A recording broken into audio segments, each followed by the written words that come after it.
13ویں صدی کے آغاز سے ہی مسلمان بہت مشکل دور سے گزر رہے تھے۔ چنگیز خان کی قیادت میں منگولوں نے پوری دنیا پر قبضہ کرنا شروع کر دیا تھا۔ منگول خونی فوج کے آگے ساری سلطنتیں دم توڑ رہی تھیں۔ اس وقت ترک قبیلے کسی محفوظ جگہ کی تلاش میں ہجرت کرنے لگے۔ ان میں زیادہ تر قبیلے چرواہے اور خانہ بدوش تھے۔ جہاں سرسبز زمین اور پانی نظر آیا وہیں پر خیمے لگا لیے۔ ان ترک قبیلوں میں سے ایک قبیلے کا نام کائی قبیلہ تھا۔ دوسروں قبیلوں کی نسبت یہ قبیلہ بڑا اور مضبوط تھا۔ اس قبیلے کے سردار سلیمان شاہ تھے۔ سلیمان شاہ کے 4 بیٹے تھے: سنگر، گندگدو، ارطغرل اور دندار۔ ارطغرل غازی ایک بہادر اور جنگجو شخصیت کے حامل تھے۔ ارطغرل غازی جب اپنے قبیلے کے امراء سلطان صلاح الدین کے زیر سایہ پناہ لینے کے لیے کونیا کی طرف جا رہے تھے تو راستے میں انقرہ کے قریب ارطغرل غازی کو 2 فوجیں مصروف جنگ نظر آئیں۔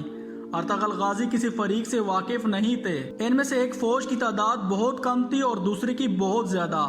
آپ کمزور فریق کی حمایت کے لیے بڑے اور تھوڑے سے فوجیوں کے ساتھ مخالف فوج پر بہت تیزی کے ساتھ حملہ کیا۔